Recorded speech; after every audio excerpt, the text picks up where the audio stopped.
وطن می ناول لیکوال نورالله سلطانزوی غږیزه بڼه ناول هوم چینل ډالۍ د نړۍ ټولو انسان پالو وګړو ته وطن می ناول د مرحوم تیت سوناکا مراد ژوند یو ریښتینی داستان دی په دې هیله چې تر پای می ملتیا وکړئ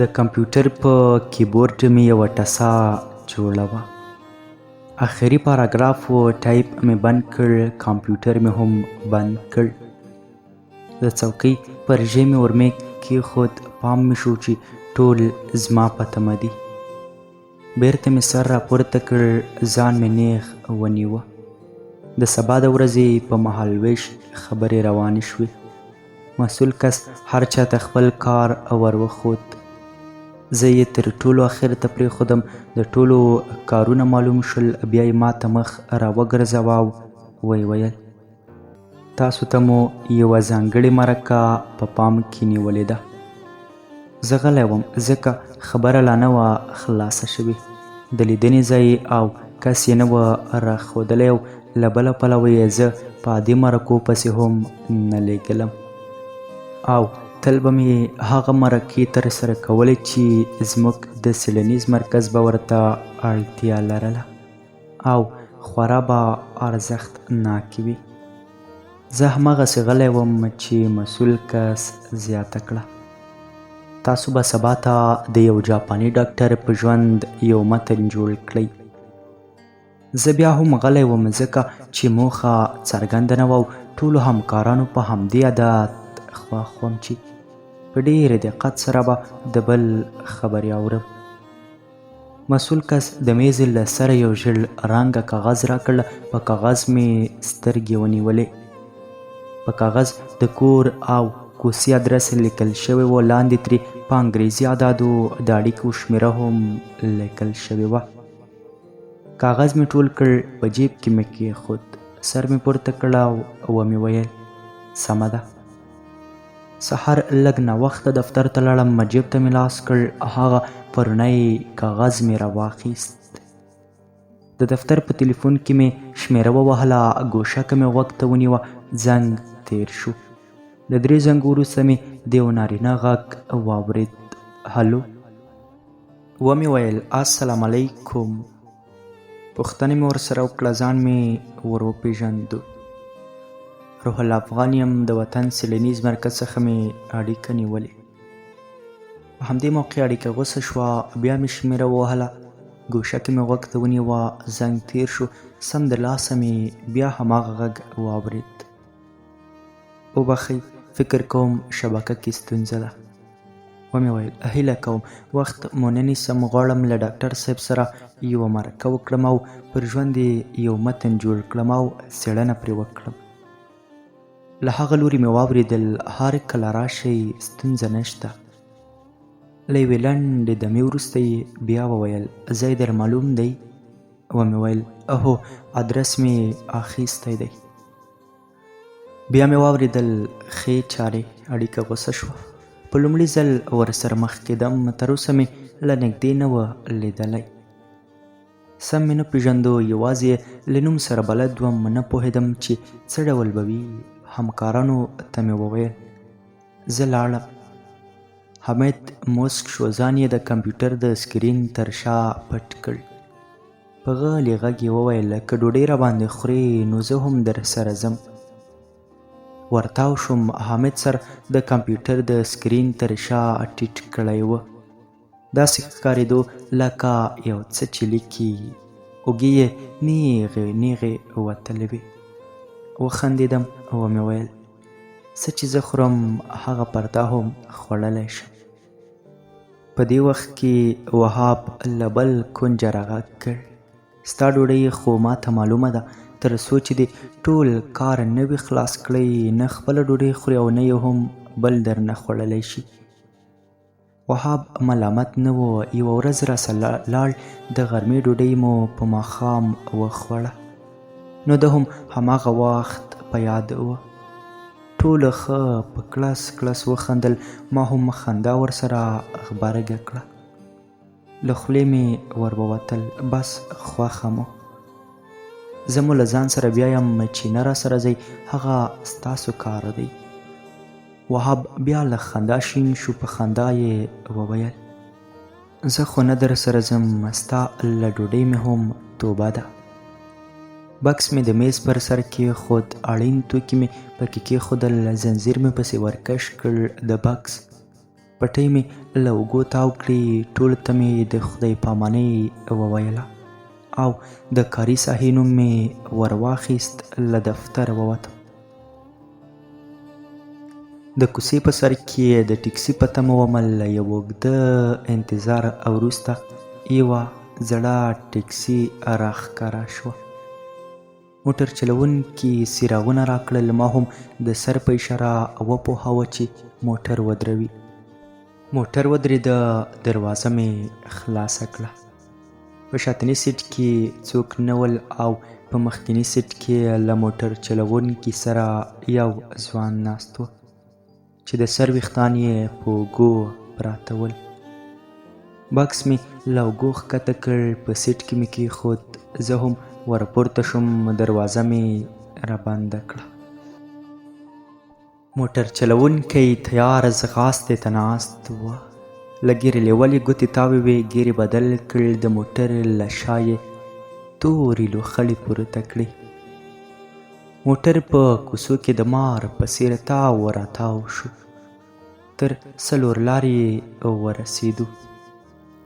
د څلور لارې په ښکتنۍ برخه کې یې کوز کړم.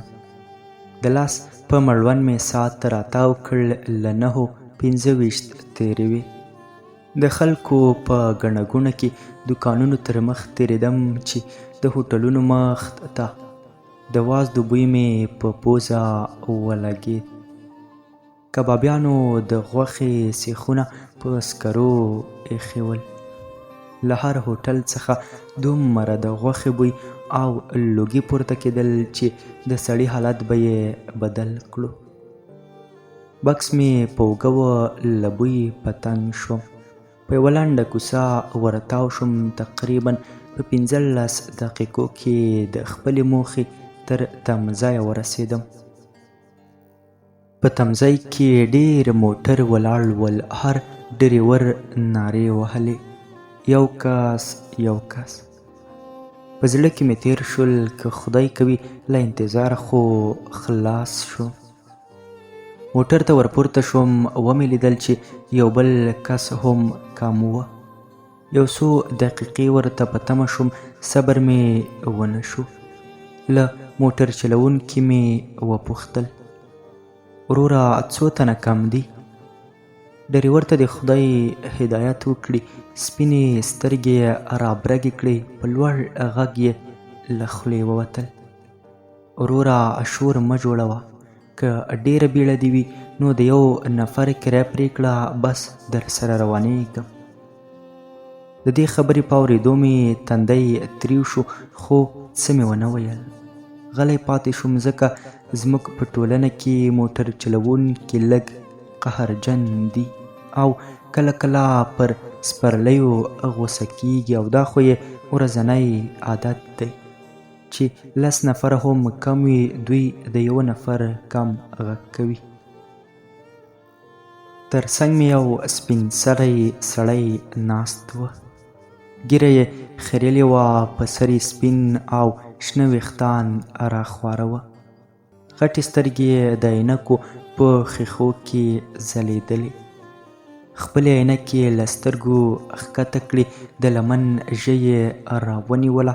د عینکو په ښیښو یې تېره کړه.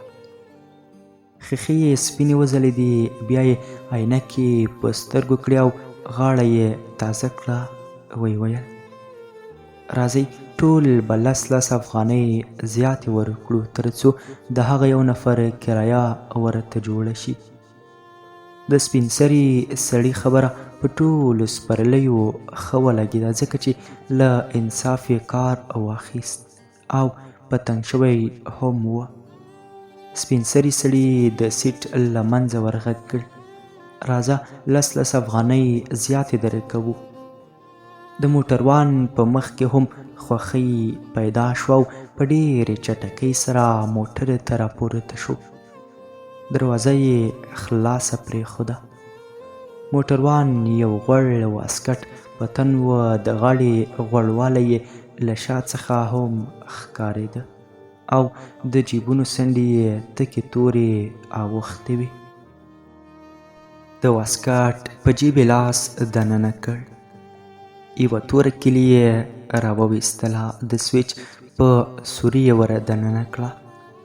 له موټر یو غر وایستلو، تا به ویل چې الوتکه پورته کېږي. بیرته له موټره ښکته شو، یوه خیرنه صافي یې په ښیښو کش کړه. نه پوهېدم چې ښیښې یې پاکې کړې که خیرنې یې کړې. صافي یې ټک وهله، خړې دوړې ترې پورته شوې، بیا یې سره راټوله کړه او د دروازې په لاندنۍ برخه کې یې ور ومنډله. موټر ته راپورته شو، دروازه یې په ځان پسې وویشته. په شترنګ یې د لاسونو پنجې کېښودې، په اکسلیټر یې پښه ټینګه کړه. موټر وښورېده، حرکت یې وکړ. د موټر سرعت پسې زیاتېدو، د سړک پر غاړه ونې راڅخه تښتېدلې. موټر چلوونکی ډېره چالاکه چلونه کوله. د خپل او بل لاس توپیر یې نه کوه، خو بس یوازې به مخته کېدو. کله کله به چوکۍ کې لږ راټول هم شو چې څوک ونه وهي. په مخکیني سیټ کې 2 تنه ځوانان ناست و او په شاتني سیټ کې د ښیښې ترڅنګ زه او ښي لوري ته مې یو سپین سری او د هغه ترڅنګ یو ځوان ناست ول چې د طب پوهنځي محصل و. د هر چا مجلس جوړو، د مخکیني سیټ ځوانانو په خپلو کې سره خبرې اترې کولې او په هره ستونزه کې به یې دولت ملامت کړ، کله کله به یې ښکنځل هم کول. زما ترڅنګ سپین سری سړي هم له خپل ملګري سره غورې کولې. ما هم په زړه کې موټر چلوونکي ته کرله او ریبله چې دا څه ډول سړی دی او دا کوم ډول ډریوري کوي. کله کله به مې ځان ګرم باله چې ولې د دارنګه سړي سره راپورته شوم، او کله به مې بیا د ترافیکو امریت پړ کړ چې هر چاته یې لایسنس ورکړی دی. زه په فکرونو کې ډوبم. د موټر ملګري مې په خبرو ګرم ول او موټر چلوونکي لار را لنډول او هر څوک بوخت ول. تقریبا په 11 دقیقو کې تر ټاکلي ځایه ورسېدم. له ښیښې مې د ښکته کېدو ځای په نښه کړ.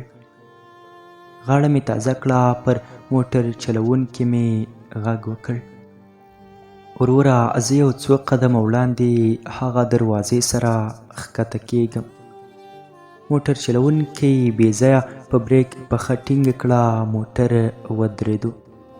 موږ ټول یې شا او مخ ته وښورولو. نږدې مې پزه د مخکیني سیټ په څنډه لګېدلې وه، خو خدای فضل وکړ، ځان مې راټینګ کړ.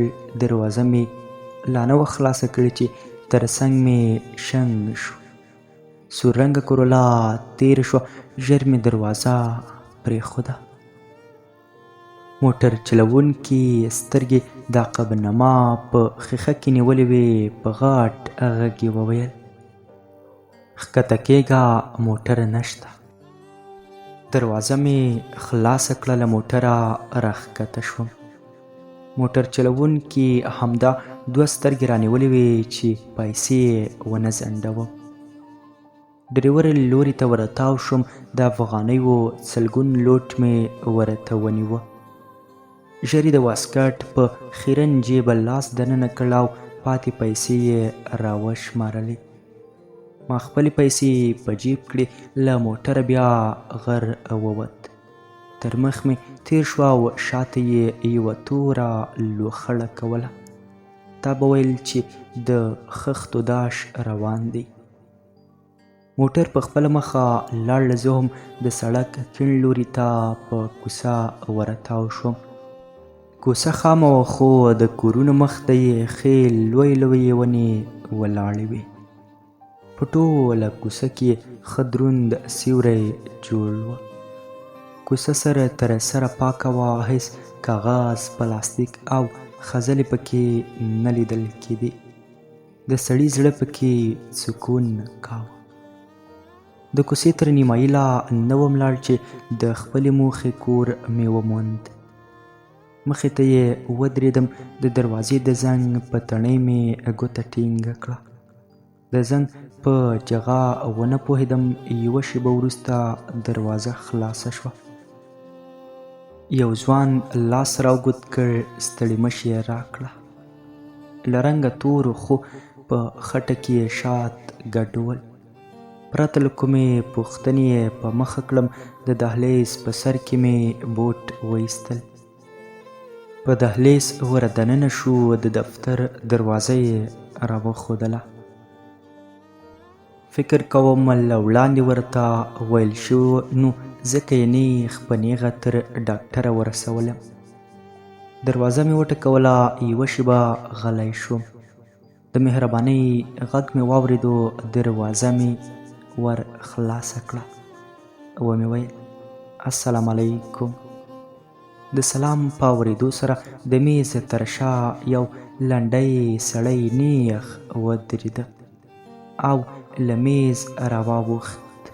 لاسونه یې پورته کړل. غږ یې لویه کړه. موسک شو.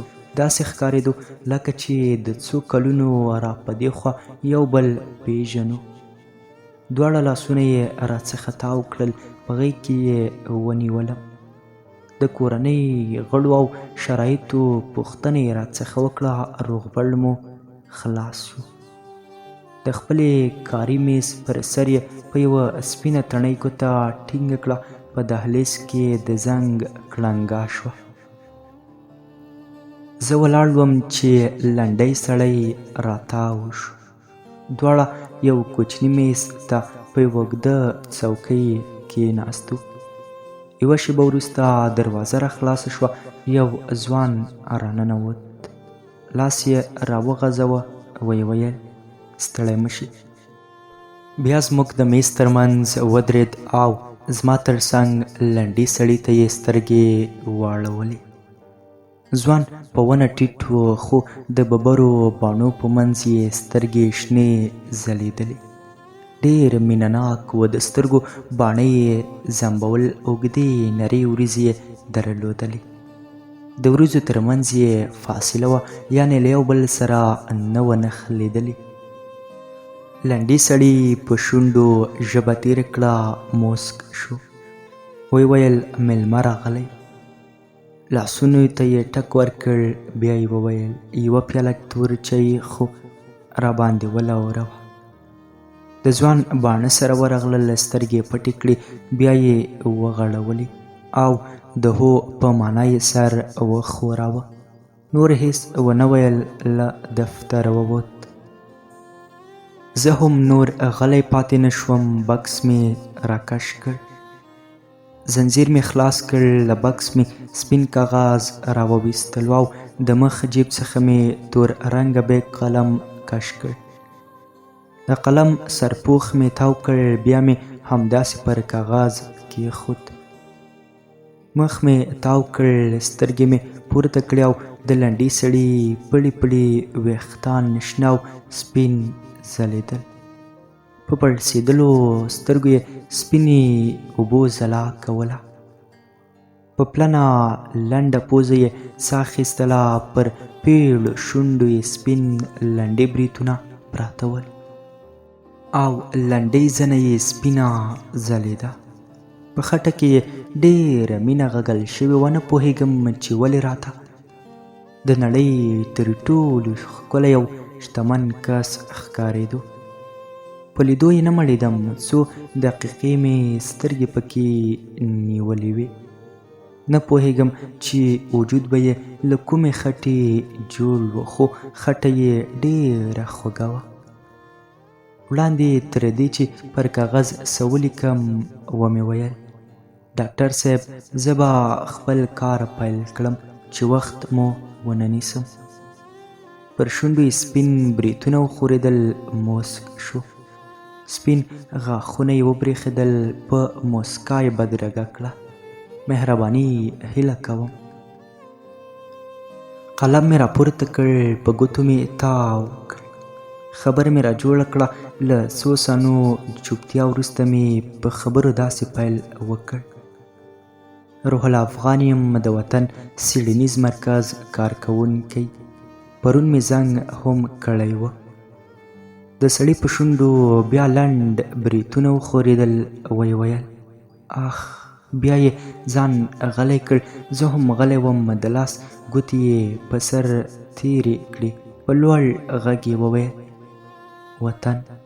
وطن مې برباد دی، بیا هم ډېر خوږ دی. وطن خوږ وي که څنګه؟ ومې ویل هو وطن خوږ وي.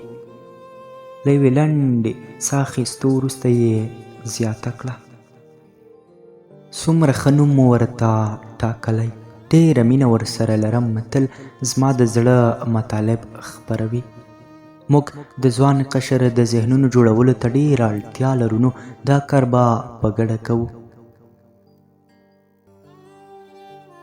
ځکه همدا ځوانان دي چې هم هېواد ژغورلی شي او هم یې پلورلی شي. د سړي په دې خبره مې زړه کې ستنې وچوښېدلې او د هېواد ډېری شمېر ځوانان مې سترګو ته ښکته او پورته شول چې په یو او بل نوم یې خپل هېواد خچ پچ کړ. په ویښه مې خوب لیدلو چې د سړي لنډۍ سپین بریتونه بیا وښورېدل. په جړ غږ یې وویل وطن ښکلی نوم دی، ډېر مې خوښ شو. سر مې پورته کړ. ومې لیدل چې لنډی سړی خپله لنډه زنه د لاس پر پنجه تکیه کړې وه. په چورت کې ډوب وه. هېڅ مې ونه ویل. یوه شېبه غلی شوم. بیا مې زړه صبر ونه کړ. چوپتیا مې ورماته کړه. ډاکټر صاحب که خوښه مې وي غواړم دا ځل ستاسو پر ژوند یو څو کرښې ولیکم. مخ یې راوګرځوه. ننګي سپین ځلېدل. په لنډه یې وویل سمه ده. یوه شېبه غلی و. بیا یې په پړسېدلو سترګو راوکتل او له خولې یې راووتل له کومه یې پیل کړم. په همدې وخت کې دروازه راخلاصه شوه. هماغه ځوان و. د چای پتنوس یې په لاسونو کې راخیستی و. رادننه شو. پتنوس یې په ځمکه کېښود. له چاینک یې چای په پیالو کې واچاوه. د چاینک له چونګرې تاوونه ختل. پیالې پر میز کېښودې. په پیالو کې تور چای زما پام خپل کړ. له پیالو تاوونه پورته کېدل. د قوس میاشتې پیل و. هوا هم په یخېدو وه. په دې وخت کې خو بیا تور چای ښه خوند هم کوي. ځوان بیا پتنوس ته لاس ور وغځاوه. یو کوچنی لوښی یې راپورته کړ. په لوښي کې د کامې د ګوړې ټوټې پرتې وې او له رنګه توره ښکارېده.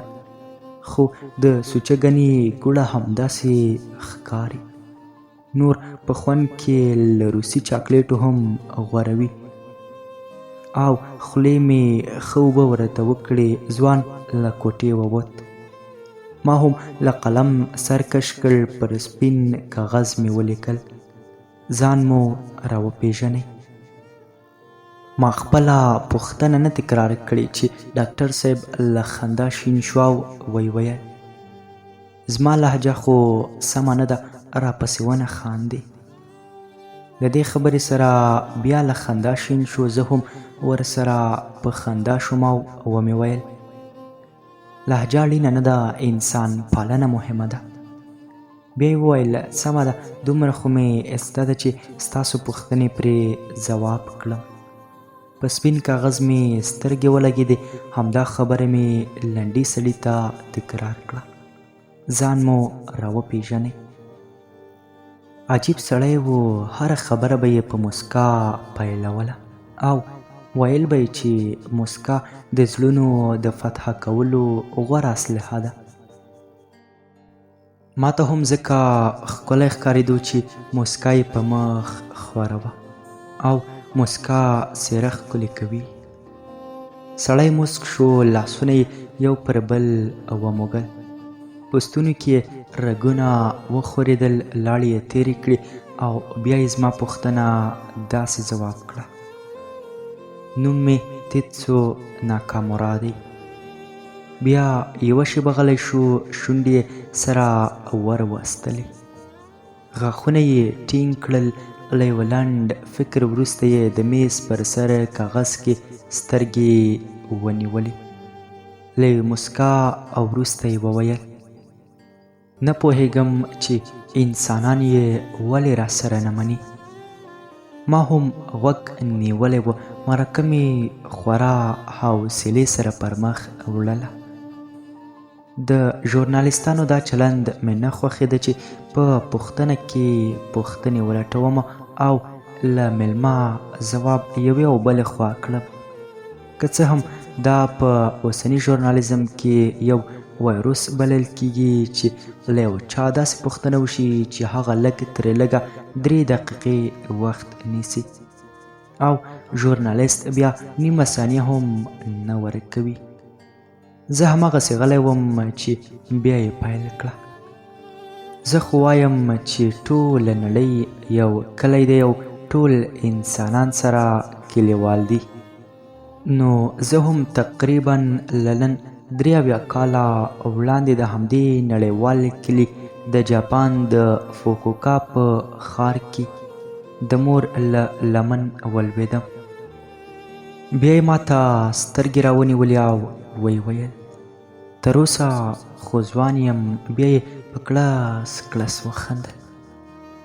که زما اختیار وی نو نه مې غوښتل چې زه دې په هغه ټولنه کې د مور له لمن ولوېږم، ځکه چې هغه یوه پرمختللې ټولنه وه.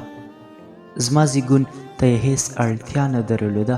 له تولد وروسته ما تل هڅه کوله چې زه دې په داسې یوې ټولنه کې ژوند وکړم چې د هغې ټولنې د درد لپاره د درملو حیثیت ولرم. خپل کوچنیتوب مې نه په زړه کېږي، خو د مور او پلار له خولو به یې درته ووایم. پلار مې د ورځني لګښت د پوره کولو په موخه په خپل ورځني کار بوخت و.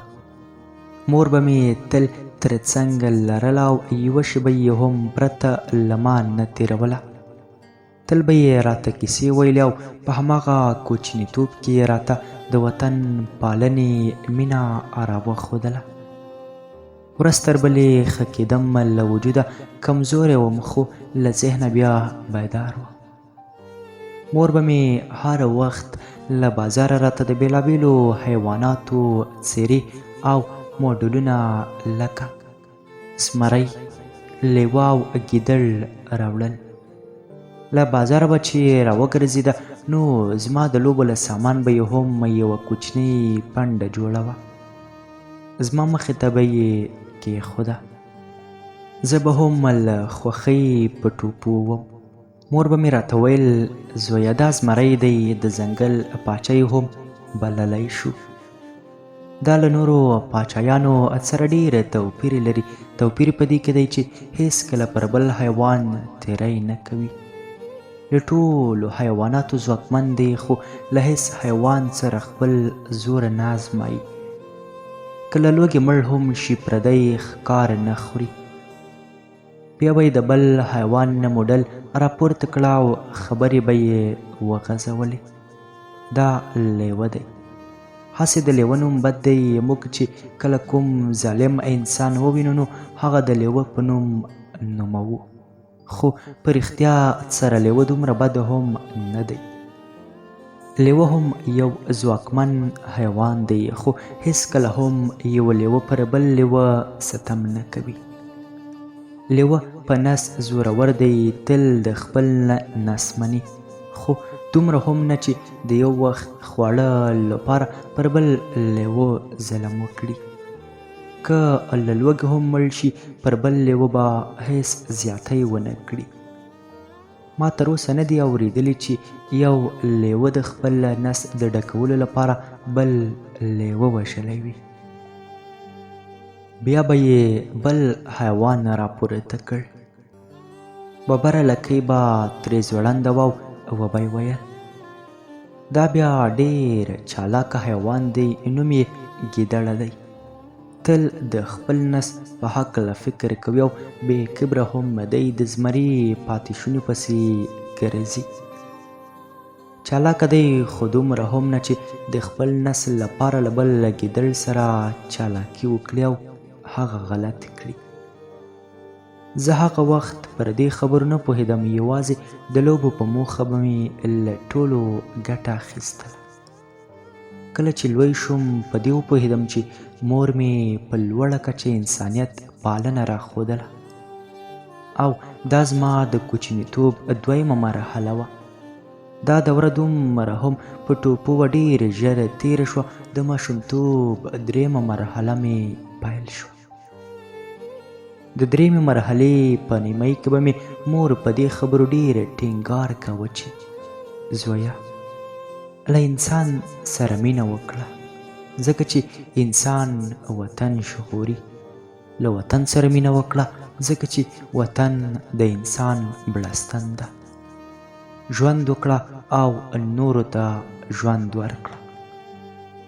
د ماشومتوب دوران و، په منډو نه تمه کېدو. زه هم ورځ تر بلې ښه کېدم او د مور د سپارښتنو په ارزښت پوهېدم. د مور په هره سپارښتنه کې مې مینه وه. له کرکې یې کرکه لرله او له مینې سره یې مینه کوله. میاشت په میاشت مې ونه هم لوړېدله او ذهن مې هم غوړېدو. یو څه رالوی شوم. په دې دوره کې به مې مور زما د کوچنیتوب هغه نورو دورو کیسې کولې. په هره کیسه کې به یې زه اتل ښودلم او ویل به یې ته یو بختور ماشوم وې، د مور او پلار د خوښۍ سبب ګرځېدلی وې. تل به دې په څېره کې موسکا لیدلی کېده. همدا موسکا وه چې په هر چا به ګرانېدلې.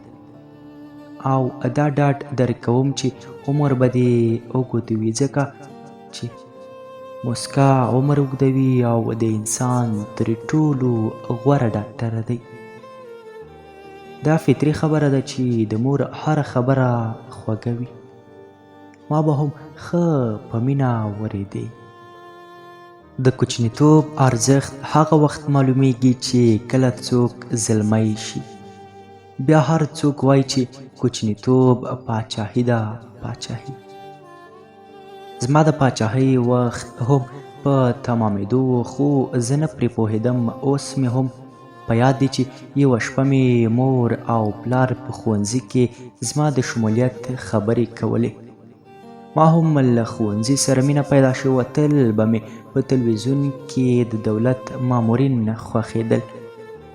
د دوی لباس به مې ډېر خوښ و. نور نه پرې پوهېدم چې دوی څوک دي او څه کوي، خو یوازې همدومره پوهاوی راته بسنه کوله چې دوی ټولو ښوونځی لوستی دی. ښوونځی راته یوه بله نړۍ ښکارېده. یو بل ژوند مې بللو او هر وخت به مې د ښوونځي په هکله د مور او پلار څخه پوښتنې کولې. یوه ورځ مې له مور وپوښتل کله چې له ښوونځي فارغ شم نو زه به هم په تلویزیون کې ښکارم. مور مې زما پر وړاندې په ګونډو شوه. دواړه طرفه یې ښکل کړم، بیا یې په ټټر پسې جوخت ونیوم. یوه شېبه یې همداسې نیولی وم، بیا یې وویل هو زویه، دوی ټولو ښوونځی لوستی او له ښوونځي فارغ دي، نو ځکه د تلویزیون په پرده ښکاري. بالاخره هغه ورځ هم راورسېده چې په ښوونځي کې شامل شوم او د ښوونځي لومړۍ ورځ مې اوس هم یادېږي چې له حده ډېر خوښ وم، ځکه چې له یوې خوا په یوې نوې نړۍ کې زما د ژوند نوی پیل و او له بله پلوه مې مور او پلار په هغه ورځ ډېر خوښ ول. نو زه هم ځکه خوښ وم، خو زه نه پوهېدم چې مور او پلار مې ولې دومره خوښ ول. اوس چې لوی شوم په دې وپوهېدم چې هغه ورځ زما برخلیک ټاکونکې ورځ وه. نو ځکه مې مور او پلار دومره خوښ ول. هر مور او پلار د خپلو اولادونو لپاره غوره برخلیک غواړي او د برخلیک د ټاکلو په ورځ ډېر احتیاط کوي او خوښ وي. زما په ژوند کې ټول بدلونونه د هماغې ورځې څخه سرچینه اخلي. که په دې ځای کې هغه خبره راواخلم ښه پیوند به واخلي. زرګونه قدمه لار په یو قدم پیلیږي. نو زما د ښوونځي لومړۍ ورځ زما د زده کړو بنسټ وه. زما د ژوند ټول بدلونونه او کړنې له هماغې ورځې پیل شوي دي. زما د ژوند د لارې لومړنی قدم و. دلته ګورم چې د ښوونځي په لومړۍ ورځ زده کوونکي په ښوونځي کې ډېر په تنګ وي او آن تر دې چې بیا څو ورځې ښوونځي ته هم نه راځي. خو زه بیا داسې نه وم. په لومړۍ ورځ په ښوونځي کې دومره خوښ وم چې د خوښۍ له لاسه په ورځې نه یم پوهېدلی او له یوې لورې مو ښوونکې ډېره مینهناکه ښځه وه او له بل لورې یې یوې نوې نړۍ ته راغلی وم. نوي ملګري مې وموندل او یو نوی چاپېریال و. پر ښوونکو به زده کوونکي ډېر ګران وه. تا به ویل چې ټول د یوې کورنۍ غړي دي. نور ملګري او ټولګیوال مې لږ شوخ ول، یو بل به یې ځورول. خو زما په غوږونو کې د مور سپارښتنو ځای نیولی و. تل به مې د زمري، لیوه او ګیدړو صفات په سترګو کې راتاوېدل چې دوی پر یو بل ستم نه کاوه. د دې حیواناتو له مینې اغېزمن شوم. ماشوم وم، نه پوهېدم. تل به مې زمری، لیوه او ګیدړ مې انسان او د دوی مینه به مې انسانیت بلله. نو ما هم په همدې خبرو تکیه کول او له کوچنیتوبه مې په خپل ژوند کې عملي کولې. د ښوونځي د دورې کلونه مې ښه په شوره تېرې کړل. له کوچنیتوبه مې د انسان ژغورنې موخې درلودې. له ځان به مې هغه زمری جوړاوه چې له ټولو ځواکمنو خو پر هیچا یې ظلم نه کاوه. که ووایم چې زه لوی خدای جل جلاله د هغې ټولنې لپاره نه وم پیدا کړی، یوازې د تولد ځای مې هغه ټولنه وه. هغه ځکه چې هیڅ انسان په خپله خوښه نشي زیږېدلی. نو دا منم چې زه په جاپانۍ ټولنه کې زیږېدلی یم، خو لوی خدای جل جلاله د افغاني ټولنې لپاره یوه ډالۍ وګرځولم. د ښوونځي کلونو ته راوګرځېدم. د ښوونځي کلونه تېرېدل. ډېر ښه ښوونیز نظام مو درلود. په هر درسي ساعت کې مو د ژوند مختلفې چارې زده کولې.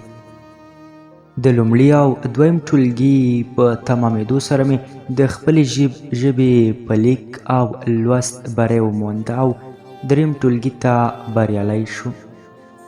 ټوله ورځ به ښوونځي کې وم، ځکه موږ به سهار 7 بجې ښوونځي ته تللو، تر ماښام 7 بجو پورې به هلته وو. د ژوند هره چاره مو په ښوونځي کې زده کوله، آن تر دې چې د پخلنځي په نوم مو هم درسي ساعت درلود، چې په دې درسي ساعت کې به مو د پخلنځي پاکوالی زده کاوه. له یوې لورې به زده کړه وشوه او له بلې لورې به مو د ښوونځي پخلنځی هم پاک کړ.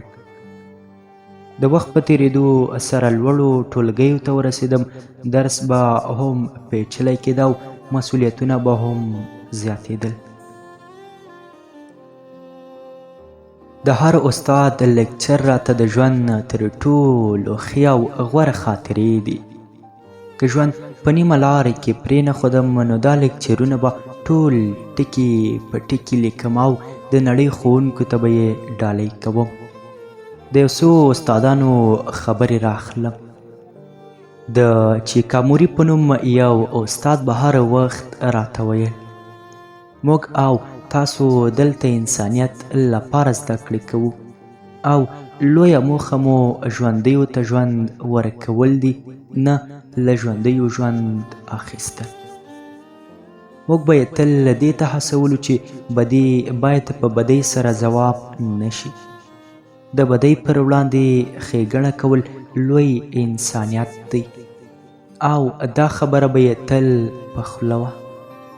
پر موږ اتومي برید وشو، له موږ ژوند واخیستل شو، خو موږ پر هیچا اتومي برید نه کوو او له هیچا ژوند نه اخلو. د اونو په نوم د تاریخ مضمون استاد به تل سوله ییزې کلمې کارولې. یوه ورځ یې د هغه 12 کلن ځوان د سترګو لیدلی حال بیاناوه چې د هیروشیما پیښه یې په ژوندون یې لیدلې وه.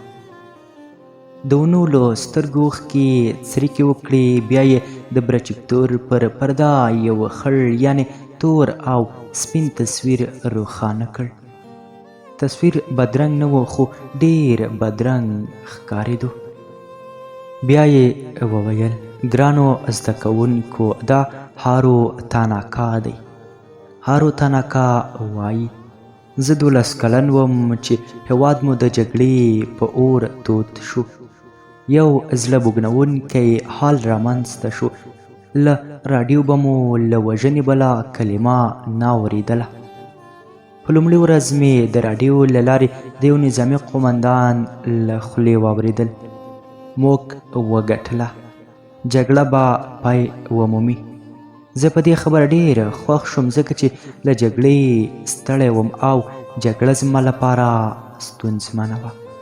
په جګړه کې مې خپل راتلونکی تورې لیدو چې په یوه نس خواړه پسې به پخې تورې او ببره سره په واټونو کې ګرځم. د جګړې له تورو لوړو مې د زړه درزا زیاتېده او د وحشت غږونه مې پکې اورېدل. له بده مرغه چې زما وړاندوینې رښتیا شوې، ځکه همدا جګړه وه چې له ما یې هر څه واخیستل. پلار مې د فولادو په کارخانه کې کار کاوه. د فولادو کارخانه له منځه لاړه، خو له نیکه مرغه چې پلار مې ژوندی ترې راووت. هره ورځ به مو بمونه راباندې پرېوتل، د تیارو له غږو مو زړه برېښېدو. هر څوک د خپل ځان په فکر کې ول. یو وخت و چې د الوتکو یوه ډله راغله. د دوی لوړوالی کم و، له کم لوړوالي یې بمونه غورځول. توکیو یې په سرو لمبو واخیسته. زموږ په کور هم یو بم پرېوت، له هر څه یې خلاص کړو. د مور او پلار سره مې د سیمې یوې څنډې ته لاړم. هلته مو په ډېرې ویرې شپه سبا کړه. هره دقیقه مو د جګړې انځور په سترګو کې و. سهار پرته له دې چې مور او پلار ته ووایم د یوې غونډۍ په پیسه ور وختلم. د غونډۍ سره ته لا نه وم ختلی چې بیا مې د الوتکو اواز واورېده. وبېرېدم، خو څه مې کړي وای، غلی پاتې شوم. ځای په ځای کېناستم. لږ وروسته مې یو لوی غږ واورېدو، لکه ټوله نړۍ چې والوځي. سترګې مې وغړولې، پر مخ مې بل ډول هوا ولګېده. په پوزه مې د باروتو بوی کش کړ. د سیمې پر مخ مې د لوګۍ لوی کتلې ولیدې چې د اسمان په لوري پورته کېدلې. د لوګي په کتلو کې مې د انسانانو څېرې لیدلې. دا حالت بیا ډېر ویرونکی و. له هماغې ورځې مې نه مور ولیده او نه پلار. د استاد یې له سترګو بیا اوښکې څریکې وکړې. پروجیکتور یې بند کړ. بیا یې وویل اخ جګړې، څومره ماشومان مو بدرنګ کړل. له څومره ژوندیو مو ژوند واخیست. بیا یې مخ راتاو کړ او زموږ پر یو ټولګیوال یې غږ وکړ: موراته، جګړه ښکلې خلک بدرنګوي. بیا یې په ما کې سترګې ونیولې او ویې ویل: جګړه لیونی سپی دی چې پر چا ورغی هغه داړي. جګړه له یو شتمن ملت سوالګر ملت جوړوي. جګړه د یو ملت غرور له منځه وړي. د استادې هرې خبرې به زموږ په زړونو منګولې لګولې. له جګړې او غچ اخیستلو یې زړه راتور کړ. لکچر یې راټول کړ او استاد ووتله، بل استاد راغی. هر استاد مو د وطن پالنې انګیزه رابخله. په همدې ډول زموږ ټولو استادانو همدا لار نیولې وه. د همغو استادانو هسې دي چې نن د جاپان هیواد د نه منلو پرمختګونه وکړل. زموږ په هیواد کې جګړه دومره تور او سپیره وپېژندل شوه چې زموږ ځوان نسل یې دې ته وهڅولو تر څو ووایي: نه مو څوک وژلی شي او نه څوک وژنو. د دې خبرې کول او بیا یې په ژوند کې عملي کول اسانه کار نه دی، ځکه چې په همدې ځوانانو کې داسې ځوانان شته چې د چا پلار همدې تورې جګړې خوړلی دی او د چا مور. نو دوی به څنګه خپل غچ وانخلي؟ جاپانیانو هیڅ څوک ونه وژل، په هغه صورت کې چې له جاپانیانو ډېرو سړي خورو ژوند واخیست. د مور سپارښتونه او د استادانو هڅو په برکت له ښوونځي په ښه هسکه غاړه فارغ شوم او د طبابت په برخه کې مې په زده کړو پیل وکړ. د زده کړو په جریان کې مې هیڅکله هم داسې فکر نه دی کړی چې زه دې په یو لوی روغتیایي مرکز کې په دنده بوخت وم. تل به مې د نړۍ د بېوزله ملت د خوارځواکو ماشومانو په هکله فکر کاوه. کله به چې په داسې فکر کې ډوب شوم، ناڅاپه به مې د جګړې د باروتو بوی په پوزه لګېدو. له ژوند یې ایستلی وم. له جګړې مې ویره او کرکه دواړه لرله. جګړه مې بده راتله، نه مې غوښتل چې له جګړې سره جګړه وکړم. نو ځکه مې له جګړې سره مبارزه پیل کړه تر څو مخه یې ونیسم. ما د خپل ځان لپاره هیڅ ژوند نه دی کړی. ما ځان هیر کړی دی. ما تل د داسې یو ملت په هکله فکر کاوه چې نه مې لیدلی و او نه ترې خبر وم چې د نړۍ په کومه برخه کې به میشت وي. هغه کوم ملت دی؟ هغه جګړه ځپلی ولس دی. که هغه له هر قوم وي، د هر دین او د هر مذهب پیرو وي، زه یې په قوم، دین او مذهب کې کار نه لرم. ما ته د دوی ژغورل ارزښت لري، ځکه چې خدای جل جلاله مخلوق ته ژوند ورکړی. په مخلوق کې بیا ډېر څه شامل دي، له نباتاتو نیولې تر حیواناتو پورې. داسې نه ده چې خدای جل جلاله یوازې یو قوم د ژوند کول وړ بللی دی، یا یې د یو دین او مذهب پیروانو ته د ژوند کولو وړتیا وربخلې، او د نورو ادیانو او مذاهبو پیروان د ژوند حق نه لري. نو له همدې امله مې خپله موخه انسان ژغورل وګرځوله. بس یوازې همدا فکر مې کاوه چې د انسان ژغورلو تر ټولو ښه لار طبابت دی، او یوازې په همدې لار مې د مور سپارښتنې سره ته رسولی شم. د کیوشو پوهنتون د طب پوهنځي ته مې لار وموندله. دا پوهنتون په هیواد کې 4م تاریخي پوهنتون ګڼل کیږي. د هیواد پرمختللی پوهنتون دی. د محصلینو شمیر یې هم زیات دی. ډېر ښکلي او لایق استادان مو لرل. یو ورځ مې یو پروفیسر ولیدو چې د محصلینو په منځ کې ولاړ و. داسې خبرې له محصلینو سره تبادله کولې، تا به ویل چې ټول سره ملګري دي. د استاد او محصل خبره نه وه، ټوله مینه او انسانیت و. په پوهنتون کې بیا تل پر مسلکي برخې غور کېده. د وطن پالنې په برخه کې په ښوونځي کې راباندې خواري شوې وه او موږ هم خپله خاوره له سرو زرو سره نه پرتله کوله او د خدای جل جلاله لوی نعمت مو منلی وه. د پوهنتون کلونه هم په ټوپو و پر یو بل پسې تیر شول. د وخت په تیریدو سره د اعصابو په برخه کې یو پیاوړی ډاکټر شوم. سپینه چپنه مې په تن کړه. د جاپان هیواد په بېلابېلو برخو کې مې دنده ترسره کړه او د خپلو هیوادوالو د درملنې چوپړ مې ترسره کړ او شکر مې وباسو چې د مور هیلې مې پوره کړې او د یو انسان د ژوند ژغورلو وسیله وګرځېدم. نه پوهېږم چې له بده مرغه ویم او که له نیکه مرغه.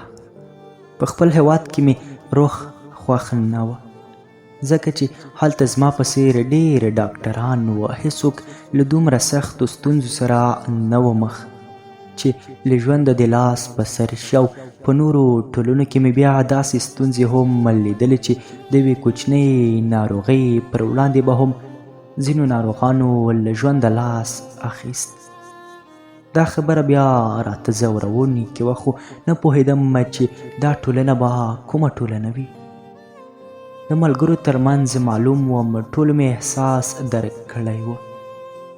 په همدې بنسټ یو وخت و چې د جاپان هیواد د سولسیزې درملنې له موسسې سره یو ځای شوم. له هیواده رابیل شوم. د مسافرۍ شپې او ورځې مې پیل کړې. هغه ټولنه خدای جل جلاله په ګوتو راکړه چې ما یې په هکله کلونه فکر کاوه. اوس مې د خپلې موخې په دویمه پوړۍ پښه ورکېښودله.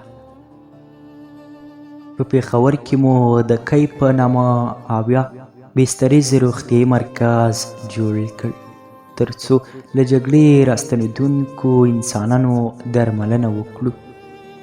مختلف ناروغان به مو د ناروغۍ له کندې راایستل. په ډېرو برخو کې مو ډاکټران درلودل. ورځ تر بلې مو د ناروغانو شمیر په زیاتېدو و. علت یې معلوم و، جګړه همداسې وي. ځینې وګړي له هستۍ خلاصوي او ځینې بیا له نیستۍ. د چا وینې پکې تویدلي او د چا پکې وینې زبېښلي. دا هم همداسې وه. د ملت خواره طبقه لا نوره هم خواروله او بډایه یې بیا په مستۍ راوستله. زموږ ډیری ناروغان افغانان ول. دوی په پېښور کې خپلې شپې او ورځې سبا کولې. وخت په تېرېدو زه هم خوښ وم. د ناروغانو درملنه مې ښه په ورین تندي ترسره کوله. د خوښۍ تر څنګ به د خواشینۍ څپې هم راباندې لګېدلې. خوښي مې د انسان ژغورنې له مخې وه او خواشیني به بیا په دې وم چې انسان ولې دومره بدرنګ شي چې د نورو انسانانو د کړاوونو سبب وګرځي. یو کال په همدې توګه ووت. د دویم کال په پای کې مې داسې یو پلار ولید چې په لیدو یې پښیمانه شوم. حالت یې بوږنوونکی و. په سترګو مې اوښکې ورته ډنډ شوې. ډاکټر بیا غلی شو. د مخ په ګونځو یې سپینې غټې اوښکې روانې شوې. تا به ویل چې همدا اوس یې د کورنۍ کوم غړي ساه ورکړي. ما هم په سپین کاغذ کې سترګې نیولې وې. ډاکټر صاحب یوه شېبه وروسته له سره خړ پکول لرې کړ. د میز پر سر کېښود. د سر ویښتان یې نیغ ولاړ و او سرې سترګې یې نیولې وې. په وچو شونډو یې وویل. د کتنځي دروازه را خلاصه شوه. یو 18 کلن سپین ږیری پر دروازه راننوت. یو وچ ډنګر او په رنګ تک توره ماشوم یې په شا و. یوه او بله خوا د ماشوم تور لنګي ترې ځوړند ول. د د دروازې تر څنګ په ملا کړوپ شو، له شا یې تک تور وچ ماشوم کوز کړ. په یو لاس یې ماشوم نیولی و او په بل لاس یې د لونګۍ شمله ونیوله. پر پوزه یې کش کړه، له ځایه پورته شو، دواړه لاسونه یې د ماشوم له تخرګو ور لاندې کړل. را پورته یې کړ، پر څوکۍ یې کېنولو. سپین ږیري د څوکۍ تر څنګ ولاړ و، د ماشوم پر مټ یې لاس ایښی و. ماشوم پر څوکۍ ځان نه شو ټینګولی. سپین ږیري توره لیکه داره لنګۍ له سره تاوه وه. لنډه شمله یې پر مټ خوره وه، په ږیره کې یو نیم شین ویښته وه، نور ټول سپین ول. غټې غټې سترګې یې وې، وریځې له یو بل سره نښلېدلې وې او ببرې ښکارېدې. د ماشوم دواړه پښې له کاره لوېدلې وې. ښي پښه یې ښي لور ته او کیڼې پښه یې کیڼ لوري ته کږوالی کړی و. لنګې یې تور غوړ پړقېدل، لکه د شړشمو په تیلو ده چې غوړ کړي وي. په لیدو یې سخت ودرېدم، ځکه چې زموږ درملو نه شوی ژغورلی. نه یوازې ناروغ و، بلکې په نس هم وږی و. په تن نیمګړی او په جامه خوار و. په دې شلو پوښو له جګړې راتښتېدلی و. په وطن کې سور اور بل و، نو درملو به څه کړی وای؟ ما ته یو ځل بیا پخوانۍ خوبونه رایاد شول او د استاد اونو هغه خبرو مې په غوږونو کې شور جوړ کړل چې ویل به یې جګړه له پلار زوی او له زوی پلار اخلي. جګړه مور بوره کوي او اولادونه د مور له سیوري بې برخې کوي. جګړه له ورور اخلي. همدا جګړه ده چې انسان داړلو ته هڅوي. جګړه ولس بې کلتوره کوي. جګړه هغه اور دی چې فولاد ویلې کوي. جګړه ظلم دی، تل پر مظلوم کیږي. جګړه خړ سیلاب دی، هر څه له منځه وړي. جګړه زهر دی، انسان وژني. جګړه مو نوي نسلونه په تن نیمګړي رالویوي. یوه شېبه مې ماشوم ته کتل، خو هیڅ مې هم نه ویل. یوازې د ماشوم په تن او تورو لنګیو مې سترګې خښې کړې وې. تور پیکی یې په مخ راخور و، تکې تورې سترګې تورې ځلېدلې. په ښکلې نرۍ پوزه یې ساه اخیستله. بدرنګ نه و، خو جګړې بدرنګ کړی و. په سترګو یې د مینې او اوښکو ځلا کوله. بیا مې سپین ږیري ته سترګې ور واړولې. قرار ولاړ و، سر یې ښي لیوري ته لږ کوږ نیولی و. بیرته مې په ماشوم کې سترګې ونیولې. ماشوم هیڅ په کیسه کې هم نه و، خو سپین ږیري همدا دوه سترګې راکې ګنډلې وې او په دې تمه و چې کله به پرې غږ کوم. د ماشوم خواره لنګې به مې زره کاله وروسته هم له یاده ونه وځي. د سترګو په پردو کې یو څه رانه غوښتل، خو غرور یې ډېر لوړ و. تر شا یې جګړه وه.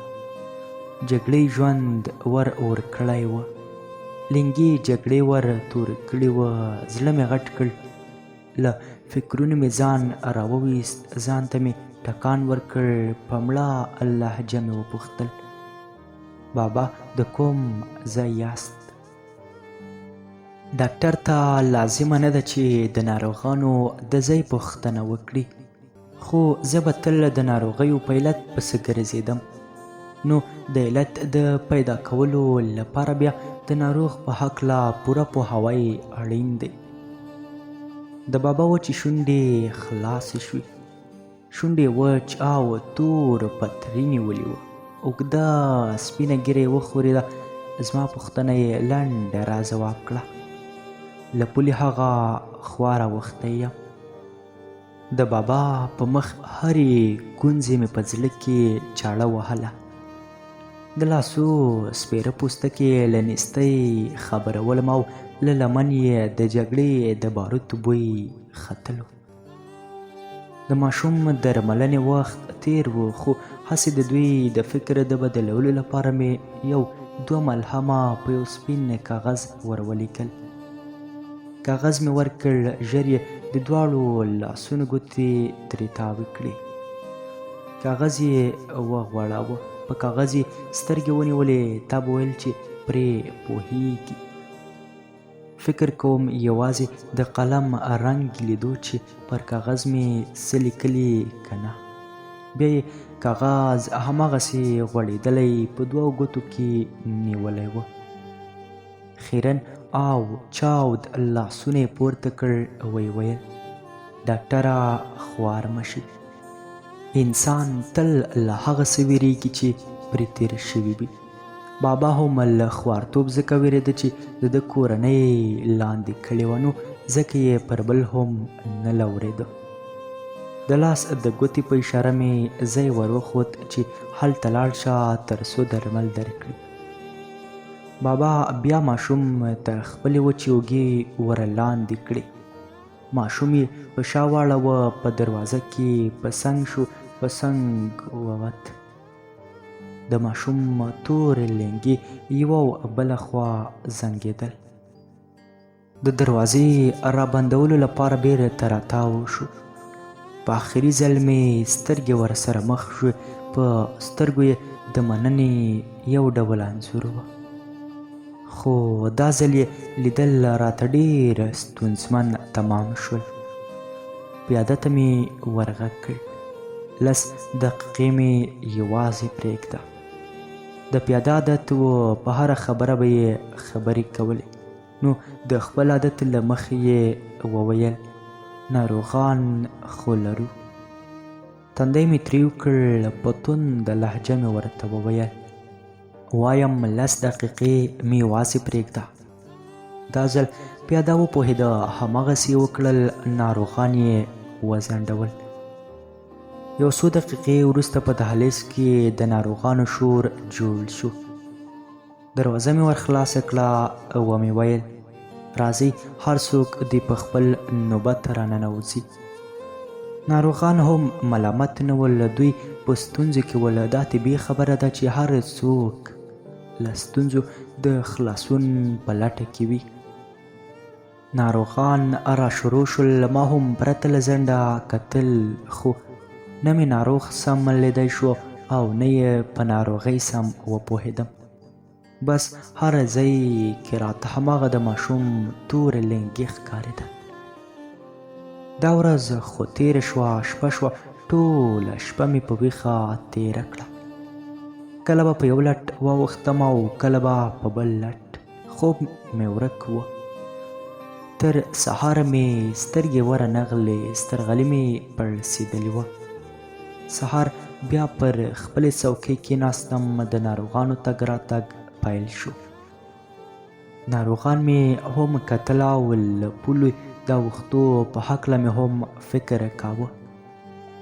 زړه به مې په پرله پسې توګه دا راته ویل چې د پولې په بله غاړه کې راته یو لوی ملت په تمه دی. نو همدا و چې یو څه وخت وروسته د تورخم په سرحد راواوښتم. ډېره ښکلې سیمه وه، خو طبي ښکلا یې د وخت جګړې سوی وه. له هرې کنډوالې به ویرېدم. په دې سیمه کې جګړې ښه زور آزمویلی و. د انسانانو پوستکي وچ او سپېره کړي وه. ډېری ماشومان یې خوارځواکي تر سترګو کېدل. ځوانان یې ناهیلې، سپین ږیري او سپین سر یې اندېښمن ښکارېدل. جګړې خپلې نښې پرېښې وې.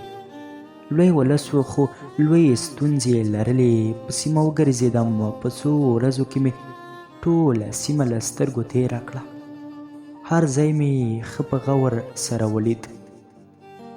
له ډېر فکر او دقت وروسته مې یو پلان جوړ کړ. په پلان کې مې 3 روغتیایي مرکزونه په پام کې ونیول. دا مرکزونه مې په بېلابېلو ځایونو کې جوړ کړل. ډېر خوښ وم ځکه چې د همدې ناروغانو په درملنه مې د لوی خدای جل جلاله عبادت ترسره کاوه. له پېښوره راستون شوم ځکه چې زموږ ډېری ناروغان د پولې دې خوا اول، نو زه په خپلو ناروغانو پسې راغلم. له نیکه مرغه چې د وخت په تېرېدو سره درې واړو روغتیایي مرکزونو د ناروغانو په درملنه پیل وکړ، خو له بده مرغه چې له نن سبا ته د ناروغانو شمیر زیات و. درمل مو هم با کیفیت و ځکه موږ انسانان ژغورلو، انسان مو نه وژلو. خو بیا هم دا یوه ستونزه وه چې ولې مو ورځ تر بلې د ناروغانو شمیر زیاتیږي. د همدې ستونزې په هکله مې هر وخت شپه ورځ پر ځان یوه کړې وه تر څو یې حل ومومم. په سیمه کې وګرځېدم، ډېره داسې ایالتونه مې وموندل چې په هکله یې چا فکر هم نه و کړی او موږ هم ترې بې خبره وو. د څو کلونو په تېرېدو سره په دې وپوهېدم چې تر ټولو لوی علت یې په سیمه کې وچکالي وه.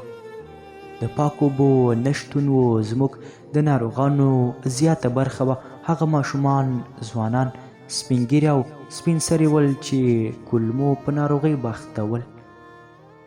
او همدارنګه په ماشومانو کې بیا خوارځواکۍ زور اخیستی و. د هر ماشوم خوارې او ډنګرې څیرې به ځوروله. وچو لاسونو به یې د انسان په سترګو کې اوښکې پیدا کولې. ورځ تر بلې به یې وزن کموالی کاوه. په مخ کې به یې خوله او سترګې راوتلې وې.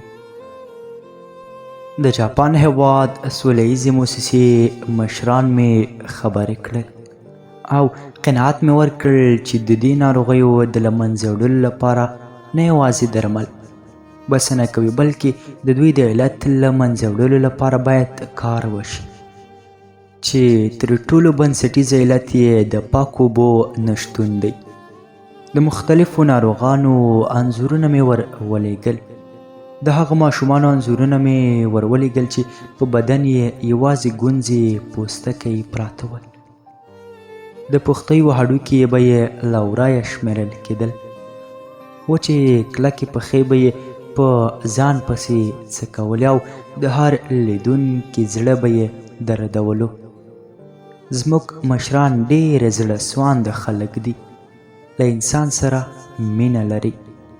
د خپلو مشرانو لخوا د هر ډول امکاناتو وعده راکړل شو او زه یې د خپل هېواد تر ټولو ښه نماینده وګڼلم او نور یې هم وهڅولم تر څو شته ستونزې له منځه یوسم.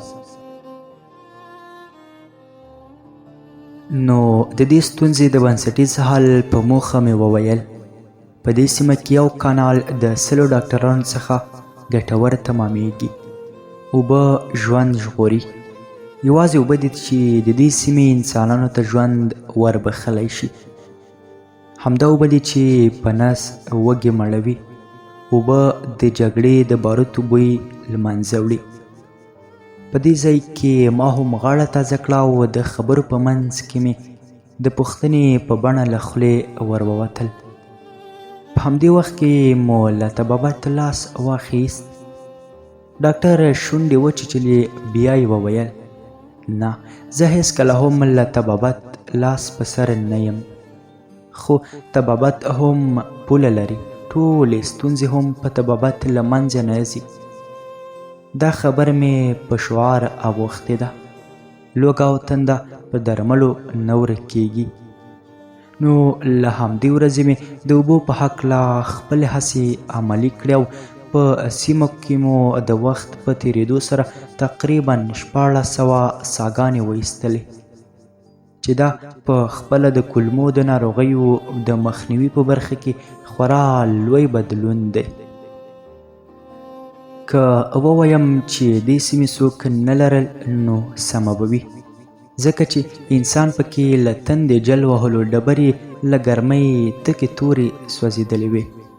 دا په هغه صورت کې وي چې د کونړي سیند اوبه په مستیو بلې خوا ته تللې. د کونړ سیند ګټه نورو ته رسېده، خو زیان یې بیا همدې سیمې ته رسېدو. نیکه مرغه چې همدا سیمه اوس مختلفې خوږې میوې راکوي. له هرې ونې میوې راځوړندې دي. د انسان وږې ګېډه یې مړه کړه. انسان ته یې سیوری جوړ کړ او په هوا کې د پام وړ بدلون رامنځته کړ. په دې سیمه کې اوس په سلګونه څاګانې پاکې اوبه لري. د انسان کولمې مو وژغورلې او د ځمکو د خړوبېدو لپاره مو په لسګونه کانالونه ورتېرې کړل چې خوارځواکي یې له منځه یوړه. ډاکټر صاحب د چای پیالې ته لاس ورتېر کړ او ویې ویل چای درنه سړیږي. د چای پیاله مې راپورته کړه، له لوښي مې د ګوړې توربخون بڅرکی راواخیست، د ژبې پر سر مې کېښود، د چای ښه غټ غړپ مې پسې وکړ. ډاکټر صاحب هم د چای د پیالې له لاستې د لاس ګوتې چاپېرې کړې. لاس یې ښه موټی ښکارېدو. له غړپ وروسته به یې له سپینو بریتونو لاندې له خولې سپینه لوخړه ووتله. ډېره په مینه یې له چای غړپ کاوه. د چای پیاله مې تر نیمایي ورسوله، د میز پر سر مې کېښوده. ډاکټر صاحب سترګې راکینولې وې. زه هم ورته ځیر شوم او پوه شوم چې څه راته وایي. ډاکټر صاحب هم له موقع ګټه واخیسته او ویې ویل چای مې ځکه درته راوغوښت چې زموږ او ستاسو تر ټولو ښه میلمستیا همدا چای دی او همدارنګه د یخنۍ موسم هم دی. په دې وخت کې تور چای بیا بل ډول خوند کوي. عجیب سړی و.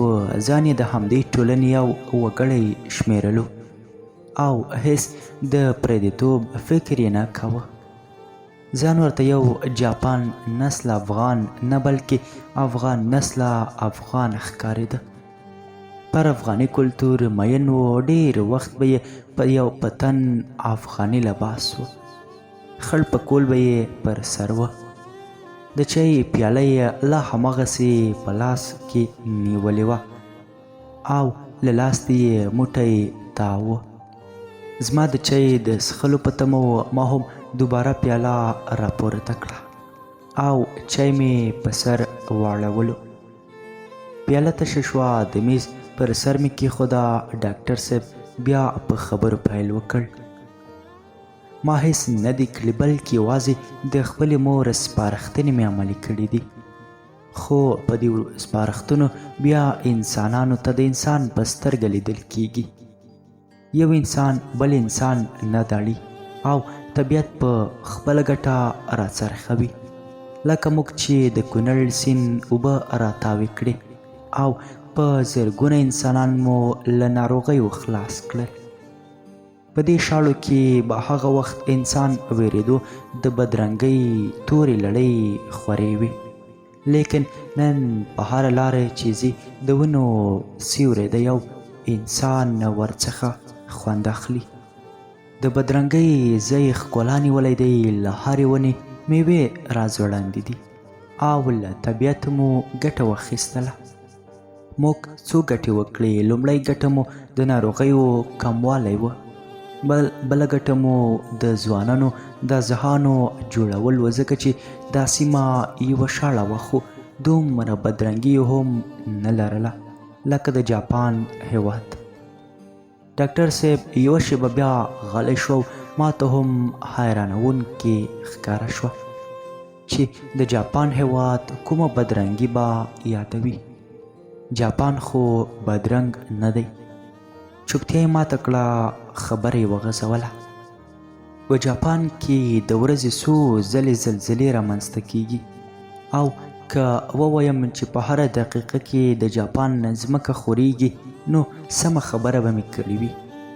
دا چې موږ په داسې وي سیمې کې ژوند ته کار وکړ او له ژونده مو ژوند جوړ کړ، نو افغانان ولې له یوه داسې سیمې چې یوازې اوبه نه لري د جنت نښې جوړې نه کړي؟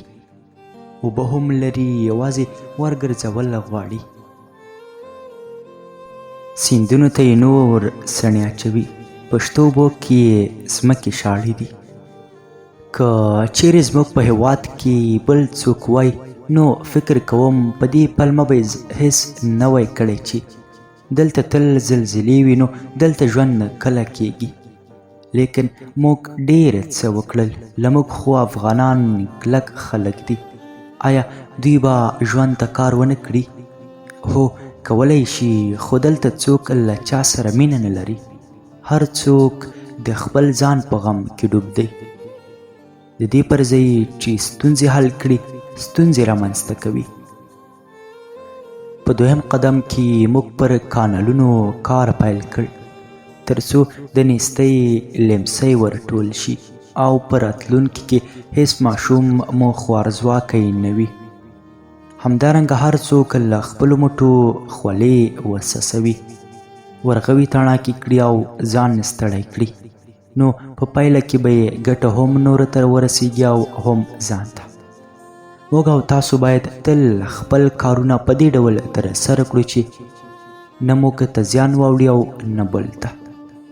زه همداسې کوم. له ملګرو او د سیمې له خلکو سره په ملګرتیا کار کوم. هیڅ چاته زیان نه اړوم، هر چاته مې ګټه رسیږي. دوی ټول راسره خوښ دي. له بده مرغه چې په دې ټولنه کې 3 ډلې انسانان ژوند کوي. یوه ډله یوازې د خپلو ګټو په هکله فکر کوي، بله ډله یې بیا دومره په بدبختۍ کې ډوب دی چې نه د خپل ځان په هکله فکر کوي او نه د بل چا په هکله فکر کوی شي. او دریمه ډله بیا داسې خلک دي چې لومړی د نورو په هکله او وروسته د ځان په هکله فکر کوي، چې دا ډله انسانان په دې ټولنه کې ډېر لږ دي. د ډاکټر صاحب خبرې مې بیا ورماتې کړې. ومې ویل الفت صاحب وایي ډېر تفاوت دی په انسان کې د معنا په لحاظ. واړه لګیا دي ځینې ځان ځینې جهان جوړوي. د الفت صاحب په دې بیت سره ډاکټر صاحب په فکر کې شو. وی ویل زه ډېره مطالعه لرم. په نړۍ کې تمدن ته ژمن خلک افغانان دي. یو ورځ مې له راډیو واورېدل چې یو څېړونکي د خوشحال خان خټک پر اشعارو څېړنه کړې وه. له څېړنې وروسته یې په زیات ځواب ورسوله چې تاسو ټولې نړۍ ته د تمدن درس ورکړی دی. که اوس د الفت صاحب په بیت کې فکر وکړو نو یو کتاب خبرې پکې پرتې دي. پر تاسو ډېره خواري شوې ده، خو نه پوهېږم چې ولې تاسو بیا هم دومره خوار او زار یاست. ژوند یو لیمڅی دی. په دې لیمڅي هر څوک وړی کیږدي او هر څوک خپل وړیو ته ځانګړی رنګ ورکوي.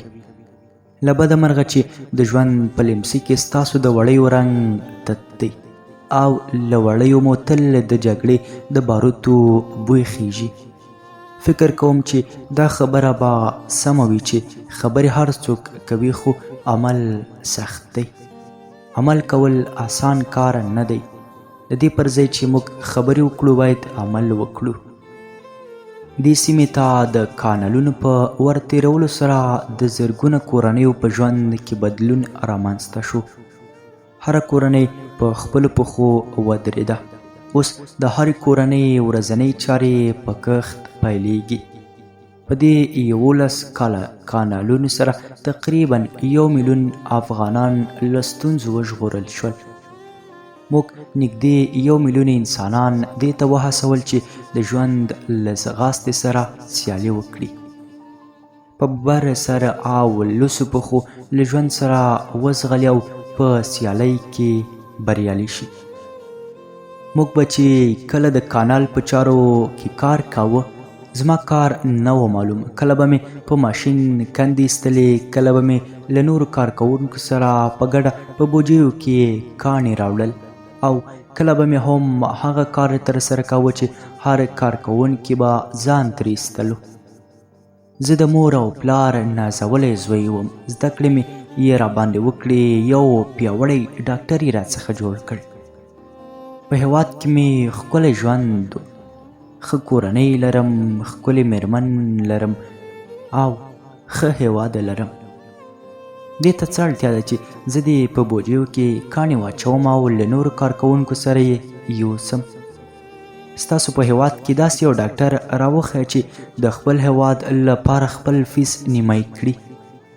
داسې یو انجینر راوښیه چې له کارکوونکو سره یې کار کړی وي. داسې یو ښوونکی را په ګوته کړه چې خپلو کمزورو زده کوونکو ته له رسمي وخت وروسته نیم ساعت وړیا درس ورکړي. داسې یو رئیس راوښیه چې په خپله شعبه کې په خپلو لاسونو په بخارۍ کې اور بل کړي. په دې ټولو کارونو کې دوی ته خپل ځان کم ښکاري. تر هغه چې کار ونه کړو هیواد مو نه جوړیږي. راځئ چې له ټاکلي وخت 1 ساعت زیات کار وکړو. زه مو ضمانت کوم چې په 10 کلونو کې به د جاپان هیواد سره په سیالۍ کې ودرېږئ. په دې هیواد کې دومره ستونزې دي چې د جمعې په ورځ هم باید کار وکړو، خو له بده مرغه چې زه وینم د پنجشنبې په ورځ هم دوی کار نه کوي. رخصتي مو له شمېر وتلې ده. ما سره د سیمې خلکو ډېره مینه کوله. ټولو به له مینې راته مراد کاکا ویل. یوه ورځ یو ځوان د کار پر مهال راته وویل مراد کاکا وخت مو پوره شو. د ځوان دې خبرې سره مې په سر کې غورا جوړه شوه. ډېره بد اغېز یې راباندې وکړ. فکر مې کاوه چې یو ځوان ټولې نړۍ ته بدلون ورکولی شي، نو دا څنګه ځوان دی چې د خپل هیواد د ژغورلو لپاره یو څو دقیقې زیات کار نشي کولی. له ډېره تاوه مې په شونډو مسکا خوره کړه او ومې ویل دا خو سمه ده چې د ورځنۍ اجورې لپاره مو یو څو ساعته کار وکړ، خو د هیواد لپاره 1 ساعت زیات کار هیچا ونه کړ. زما په دې خبرې سره ټولو کارکوونکو سرونه راپورته کړل او کار یې ودرولو. ټولو زما په لورې سترګې راونیولې. زه هم حیران شوم. ویره را سر پیدا شوه. فکر مې کاوه چې ممکن خبرو مې بد اغېزه پرې کړې وي، خو داسې نه وه. دوی ټولو په یو غږ وویل ټول عمر به د هیواد لپاره کار کوو. له نن وروسته به د خپل هیواد لپاره هره ورځ له خپل کاري وخت 1 ساعت زیات کار کوو. نو دا ورځ زما لپاره بیا بل ډول ورځ وه. د مور وصیت مې را په یاد شو چې ژوند وکړه او نورو ته ژوند ورکړه. که څه هم دا خبره ډېره اړخونه لري، خو زه یې له همدا یو اړخ ورته ګورم چې کار وکړه او نور په کار راوله، ځکه چې د ژوند بل نوم کار دی. نو په لوړ غږ مې وویل موږ وګټله. ټولو چکچکې کړې. له چکچک وروسته مې وویل همدا کار مو د جاپان هیواد سیال کړي. همدا کار به مو له سولې برخمن کړي. کار د وږي نس مړۍ ده. کار نیستمن شتمن کوي. کار مو تر اسمان رسوي. خبرې مې پر ټولو ښې ولګېدې. بیا یې په کار پیل وکړ. ډاکټر صاحب بیا د لاسونو له ګوتو ټکا وایستله. یوه شېبه وروسته یې بیا په خبرو پیل وکړ. له بده مرغه چې په ځینو ټولنو کې ناغېړي په مستۍ سره ورځ په ورځ پړسېږي او ناغېړي بیا موړ نس وږی کوي. شتمن تر نیستۍ رسوي، له ژوندي مړی جوړوي. نو موږ د سیمې وګړو ته دا څرګنده کړه چې زه له کوم ځایه راغلی یم او ستاسو د ښه ژوند په موخه هلې ځلې کوم. پر سر خاورې یې بادوم. نو تاسو خو د همدې ټولنې یاست، نو بیا ولې ناغېړي کوئ؟ د ډاکټر صاحب له سترګو بې درېغه اوښکې روانې شوې. یوه شېبه یې ښه وژړل. بیا یې د میز له سره کاغذ راواخیست. سترګې پرې وچې کړې. له ما یې بخښنه وغوښته. افغان صاحب ما وبخښه. اوښکې مې ټینګې نه کړې. یوه شېبه چوپ و. بیا یې وویل موږ د خپل سر په قیمت کار کوو. یو څه وخت وړاندې د کازویا ایتوی په نوم یو 30 کلن ملګری یې راوواژه. دلته کار کول ډېر ستونزمن دي. خپل سر به په لاس کې نیسي بیا به کار کوي. زه نه پوهیږم چې انسان دی ولې دومره بدرنګ وي چې د خپل نس د ډکولو لپاره د بل په نس چاړه ومنډي. زه له مرګه نه ویریږم، زه به کار کوم که همدا نن مې هم څوک ووژني. له کاره به لاس نه اخلم. په دې هم پوهیږم چې یو ورځ به مې د وطن دښمنان وژني. هیڅ پروا نه لرم، زه به ویاړم چې خپل هیواد ته د خدمت په تور ووژل شم. د ډاکټر صاحب په شونډو بیا مسکا وځغلېده، خو دې مسکا بیا بله بڼه درلوده. په ورو غږ یې وویل دا بیا وژل نه دي بلکې دا تاریخ ګټل دي. په دې خبرې سره حیران شوم چې دا کوم هیواد یادوي، جاپان که افغانستان؟ کوم تاریخ ګټي؟ نه پوهیږم چې ډاکټر یې وبولم، انجینر یې وبولم او که ارواپوه. زما په حیرانتیا وپوهېد نو ځکه یې وویل مه حیرانېږه، زه اوس افغان یم. ولسمشر محمد اشرف غني د افغانستان افتخاري تابعیت راکړ او په دې ویاړم چې زه د افغانستان تابعیت لرم. د افغانستان تابعیت مې واخیست. پښتو او دري ژبه مې زده کړه، افغاني کالي مې په تن کړل. د سر په بیه خپلې خاورې ته خدمت کوم. منم چې ملګری یې راووژه او ما به هم یوه ورځ ووژني، لیکن له بله پلوه بیا زما کارونو ته پوره درناوی کیږي. هر څوک مې د غوره سړي په توګه پیژني. د یو څه وخت کار کولو وروسته چې خورا ښې پایلې درلودې، د رامون مک سیسا په نوم د یوې جایزې مستحق وګڼل شوم چې ارمان پاله او عمل پاله خلکو ته ورکول کیږي. دا جایزه د آسیایي نوبل جایزې په نوم هم یادیږي او د نوبل جایزې په کچه ارزښت لري. د دې جایزې په ترلاسه کولو مې هسې یو په درې شوې، ځکه چې په دې مې باور پیدا شو چې د ځمکې پر مخ ډېر داسې خلک شته چې له انسان سره مینه کوي. له دې جایزې 10 کاله وروسته د خپل ښار د بې بدیله خدماتو د ترسره کوونکي لقب راکړل شو. ډاکټر بیا یوه لنډه خندا وکړه. په خندا یې وویل دا جایزه هر چاته نه ورکول کیږي. د 24م جاپانی یم چې دا لقب مې وګټو. دا جایزه لیکوال یا هنرمند ته ورکول کیږي. له دې 3 کاله وروسته د چین دولت یو لوړ او مهم نښان راکړ. دا نښان د جاپاني امپراتورانو لخوا جوړ شوی دی او هر کال هغه چاته ورکول کیږي چې د چاپیریال ساتنې او د ژوند په ښه والي کې یې منډې ترړې کړې وي. د دې نښان نوم ډېر ښکلی دی، په زړه منګولې لګوي. آیا پوهیږئ چې څه نومیږي؟ د نه په معنا مې سر وښوراوه. شونډې یې ویړې شوې. په مسکا یې وویل د دې نښان نوم دی لمر ختل. کله مې چې نښان تر ګوتو راورسېده ډېر ترې اغېزمن شوم او له ځان سره مې وویل تیارو ته به رڼا رسوم. په دې وخت کې بیا هماغه ببره سترګی ځوان راننوت، زموږ پر وړاندې ودرېد او ویې ویل ډاکټر صاحب ډوډۍ تیاره ده. د ډوډۍ وخت هم و، خو دا خبره په ما ښه ونه لګېده ځکه زه عادت وم تر هغه چې کار مې نه وي خلاص کړی نو ډوډۍ مې نه خوړله او له بله پلوه مې له ډاکټر صاحب زړه نه کېدلو.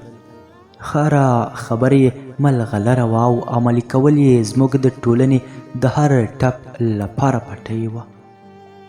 پر مرکې مې بیا فکر وکړ چې کومه پوښتنه راڅخه نه وي پاتې شوې. یو لنډ فکر وروسته مې ډاډ ترلاسه کړ چې ټولې پوښتنې مې ځواب شوي دي. کاغذونه مې په بکس کې کېښودل، له ځایه پورته شوم. ډاکټر صاحب مې له لاسه بکس واخیست. د یوې المارۍ په لاندې خانه کې یې کېښود. اوس یوازې د انځورونو اړتیا وه چې ترلاسه یې کړم. نو ومې ویل انځورونه مو له کوم ادرس واخلم؟ ویې خندل. بیا یې وویل فلش دې راکړه. فلش مې ورکړ. په دفتر کې یو زوړ ډیسکټاپ کمپیوټر ایښی و. د کمپیوټر په سی پي یو یې فلش ور ومنډ او سکرین ته په ملا کړوپ شو. د عکسونو مکمل فولډر یې ور سینډ کړو. یوه شېبه وروسته په سکرین کې شنه پټۍ ورکه شوه او فلش یې ترې راوویست. بیرته یې ماته ونیو. دواړه له دفتره ووتلو. په دهلیز کې مو لاسونه پرېمینځل. په یوه بله کوټه ور دننه شو. دسترخوان هوار و او خواړه پرې ایښي ول. ټول دوه نفره سره کېناستو، خو موږ 3 نفره شو. یو زه وم، بل ډاکټر صاحب او دریم اشپز و. ډاکټر صاحب موسک شو. ویې ویل زه تل ډوډۍ له 2 ملګرو سره خورم. نه مې خوښیږي چې یوازې ډوډۍ وخورم. پر دسترخوان افغاني خواړه ایښي ول. د ډوډۍ په خوړلو مو پیل وکړ. ما د سترګو په کونجونو کې څارلو. ښه په خوند مو ډوډۍ وخوړه. دسترخوان ټول شو. زه هم ډاکټر صاحب ته په تمه وم چې نور څه کوي. په کوټه کې ټول ناست و. یو بل ځوان ته یې مخ ورواړوه. ترې ویې پوښتل موټر دې جوړ دی؟ هغې وویل هو جوړ دی. بیا یې ما ته مخ راواړوه. پړسېدلې سترګې یې وځلېدې. په خندا یې وویل که خوښه دې وي کاري ساحې ته به لاړ شو. اوس به هر څه له نږدې ووینې. ما هم کومه پلمه ونه کړه ځکه په همدې کار پسې راغلی وم. ومې ویل سمه ده لاړ به شو. موټروان له ځایه پورته شو. له کوټې ووت. موږ هم لږ وروسته پسې ووتلو. زه د موټر تر څنګ ولاړ وم چې ډاکټر صاحب زما بکس په اوږه کې راچولی و او لنډ لنډ قدمونه یې راپورته کول. څنګه مې چې ولیدو ور وړاندې شوم. بکس مې ترې ونیولو. موټر ته ورپورته شو. د مختلفو پروژو څخه مو لیدنه وکړه. په ټولو هغو کانالونو وګرځېدو چې د نیستۍ لیمڅی ورټول کړی و. په هر کانال کې د اوبو شنې مړې اوښتلې او د هر لیدونکي پام یې خپلولو. په پای کې د خیوې پارک ته لاړو. د پارک له چوکیدار ښایسته خان سره مو ستړي مشي وکړه. پارک ته دننه شو. پارک له ځوانانو ډک و. ځای ځای ډلې ډلې ځوانان ناست و. د پارک په خولې کې له یو ځوان سره مخ شو. د ستړي مشي پر مهال ځوان د ډاکټر صاحب لاسونه ښکل کړل. په دې کار سره د ډاکټر صاحب په سترګو کې اوښکې وځلېدې. بیا یې ځوان په سر ښکل کړ او ویې ویل هڅه وکړئ چې عمل وکړئ. خبرې خو هر څوک کوي. فکر کوم دی شعار و ځکه تل به یې په ژبه و. بیا یې خپلې خبرې اوږدې کړې. موږ باید له ټاکلي وخت 1 ساعت زیات د هېواد لپاره کار وکړو. له ځوان سره مو خدای پاماني وکړه. د پارک برې خواته روان شو. یو څو قدمه مو نه واخیستی چې له یو سپین ږیري سره مخ شو. خو دا ځل مې بیا بل څه ولیدل. ډاکټر صاحب د سپین ږیري لاسونه په لاسو کې ونیول. بیا یې ښکل کړل.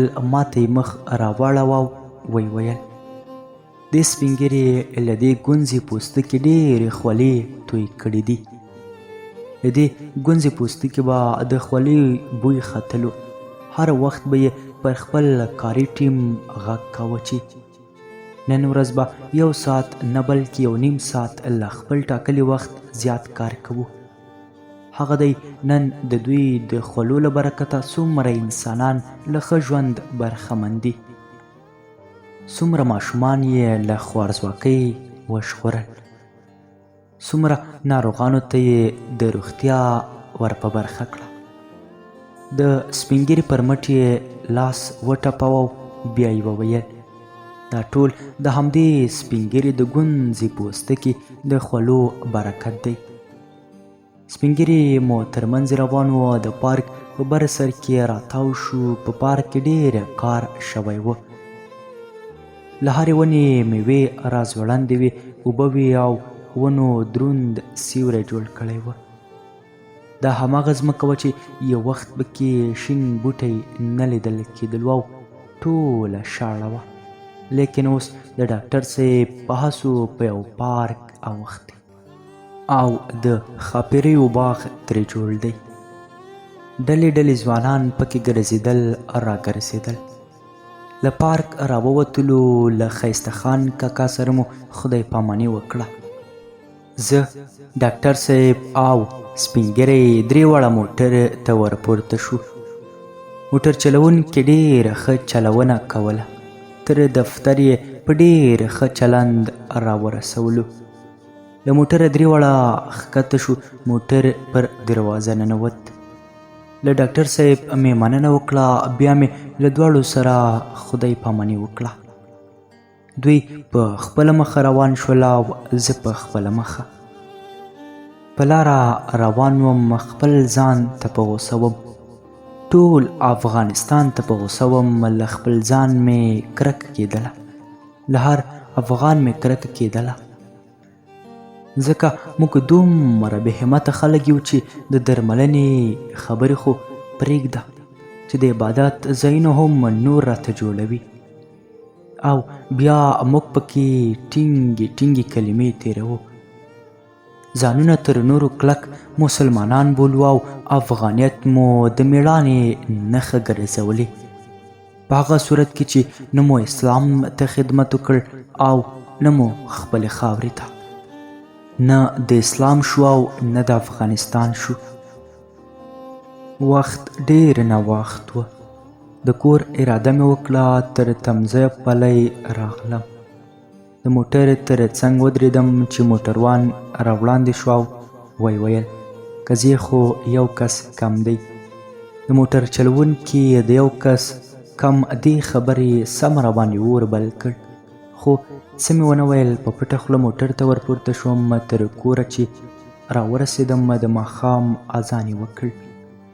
د دروازې د څنګ په تڼۍ مې ګوته ټینګه کړه. د کور په انګړ کې د زنګ چغه وختله. دروازه خلاصه شوه. کور ته ننوتم. ماشومانو سره مې روغبر وکړ. کوټې ته لاړم. بکس مې کېښود او دس مې وکړ. لمونځ مې ادا کړ. خدای جل جلاله دې قبول کړي. جنماز مې ټول کړ. کاغذ او قلم مې راواخیست. په لیکلو مې پیل وکړ چې د ډاکټر تیتسو ناکامورا په ژوند لیکنه ترتیب کړم.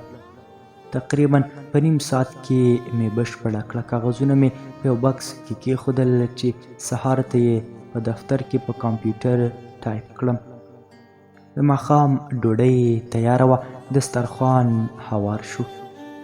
ټول له دسترخوان تاو شو. غوړي په دسترخوان کېښودل. په غوړیو کې ښه ترخه شوله پرته وه او تاوونه ترې ختل. د سبزۍ لقاب مې نیم نارنجه راپورته کړ. په دوو ګوتو مې ټینګ کړ. څرکې یې وکړې. پر وریژو مې وڅڅولو. په ښه اشتها مو ډوډۍ وخوړه. ماشومان پر خپلو درسونو بوخت شول. ما هم تلویزیون چالان کړ. د شمشاد پر څپو مې د بي بي سي نیم ساعته خبري ټولګه تعقیب کړه او ورپسې مې د همدې چینل له لارې د ټاکنو خپرونه او بیا خبري سرویس وڅارلو. لا اتو 3 دقیقې تېرې وې چې تلویزیون مې بند کړ. د ژوندی د وي وطن په نوم د عزیز نسیم کتاب په ژباړه مې پیل وکړ. تقریبا 3 صفحې مې وژباړه. نوره ډډه مې نه ورته لګېده. هغه مې هم پرېښود. د ماسخوتن د لمونځ وخت و. پاڅېدم. لمونځ مې وکړ. خدای جل جلاله دې قبول کړي. پر توشک وغځېدم. د وجود شخې مې وایستله. یو څو دقیقې په یو لټ او بل لټ واوښتم. نور پر ځان نه وم پوهېدلی چې یو وخت و چې د سهار لمونځ ته راپاڅېدم. اودس مې وکړ. لمونځ مې ادا کړ. د باندې ووتم، په زرغونه ساحه کې وګرځېدم، تازه هوا مې واخیسته. د ونو او بوټو له زرغون رنګونو مې ښه خوند واخیست. یوه شېبه وروسته بیرته دننه شوم. سهارنی تیار و، په ګډه مو له ماشومانو سره وخوړ. کورتۍ مې راواخیسته، پر اوږو مې واچوله. پر ځان مې تاو کړه، جرابې مې په پښو کړې، د بکس پټۍ له اوږو مې تاوه کړه او له ماشومانو مې خدای پاماني واخیسته. له کوره راووتم، د کوڅې سر کې موټر ته ودرېدم. موټر راغی، لاس مې ورکړ. د موټر په شا سیټ کې 3 نفره ناست ول. موټروان د خدای ژوندی لري، زه یې 4م نفر ورځی کړم. د شاتني سیټ 3 نوره سپرلی هم راسره ښه په تنګ شول. خو څه مو کړی وای، دا خو زموږ د موټروانانو دود دی چې 2 تنه مخکني سیټ کې، 4 تنه شاتني سیټ کې کینوي. موټر حرکت وکړ، له ټیرو یې خړې دوړې پورته کېدلې. لاره لنډه وه خو سخته کندې کپر وه. یو څو دقیقې وروسته تر تمځایه ورسېدم. له موټر ښکته شوم. موټروان ته مې د افغانیو سلګونه ونیوه. په چینګه خوله یې وویل: کلدارې نه وي در سره؟ د ډېره تاوه مسک شوم. ومې ویل: همدا مو خپله سکه ده، که هر څومره ترې ګرځوي وی ګرځوه. موټر چلوونکي سره په جیب کې افغانۍ نه وې. د نورو سپرلی وې. کرایه راټوله کړه، ماته یې 80 افغانۍ راکړې. پیسې مې جیب ته کړې. د دفتر په لورې روان شوم. تقریبا 10 دقیقو کې تر دفتر ورسېدم. پر کارونو مې پیل وکړ. تر غرمې مې د تېرې ورځې هغه کارونه چې د ډاکټر صاحب د تیتسو ناکامورا د مرکې له امله رانه پاتې ول تکمیل مې کړل. ډوډۍ تیاره شوه. ډوډۍ مو وخوړه، چای مو وڅښلو. بیا مې پر خپلو کارونو پیل وکړ. د ډاکټر تیتسو ناکامورا مرکه مې راواخیسته. په کمپیوټر مې ټایپ کړه. د مرکې د پای پاراګراف و چې حامد وویل: اخ ظالمانو. د اخ په اورېدو مې سترګې ورپورته کړې. لاسونه مې په کیبورډ ایښي ول. حامد د موبایل په سکرین کې سترګې نیولې وې. په وارخطا توګه مې وویل: څه شوي؟ د حامد له سترګو اوښکې څڅېدې. په ژړغوني غږ یې وویل: ډاکټر یې وویشت. حیران شوم. ومې پوښتل: کوم ډاکټر؟ په بنده ژبه یې وویل: جاپانی ډاکټر. د زړه درزا مې زور واخیست. په بیړه مې تلویزیون چالان کړ. همدا شیبه د تلویزیون په پرده همدا خبر وه. پر ډاکټر ناکامورا د ناپېژانده وسلوالو لورې برید وشو. په پیښه کې 15 تنه وژل شوي او ناکامورا سخت ټپېدی. په دې خبرې سره مې ټکان وخوړ. د پرونۍ ورځې هره شیبه مې سترګو ته کېده. د وجود غړي مې شل شول. د ورپورته کېدو توان مې نه درلود، خو په ډېرو ستونزو او مشکلاتو له ځایه پورته شوم. له نورو ملګرو سره یو ځای له دفتره ووتم. د حامد موټر ته ورپورته شوم. په 20 دقیقو کې تر روغتونه ورسېدو. په روغتون کې ډېر بیروبار و، خو موږ هغه عاجل خونې ته ور روان شو چیرته چې ډاکټر صاحب و. تر دهلیز ورسېدو. د دروازې مخې ته ولاړ وو چې دروازه را خلاصه شوه او نرسانو غږ وکړ: ایسته شئ، عاجل دی عاجل. موږ هم لار خوشي کړه. نرسان له ډاکټره راتاو وو. په لیدو یې بېدمه شوم. لاس او پښې مې له کاره ولوېدې. سترګې مې رډې راووتلې. د ډاکټر پر څېره لا هماغسې مسکا خپره وه. په ډېرو ستونزو ورنږدې شوم. تر سر یې لا نه وم رسېدلی چې سپین بریتونه یې بیا وښورېدل. سر یې لږ راپورته کړ او ویې ویل: افغان صاحب، زه درنه لاړم. وطن مې وطن می در سپارم وطن می وژغورم. د همدې خبرې په کولو سره یې سترګې پټې کړې او سر یې کېښود. نرسان په ځغاسته تر امبولانس ورسېدل. ډاکټر یې پر امبولانس ورپورته کړ. د امبولانس پر سر سور څراغ لقا شروع کړه او د هوایي ډګر پر لور یې تاو شو. موږ په روغتون کې لاس تر زنې کېناستو.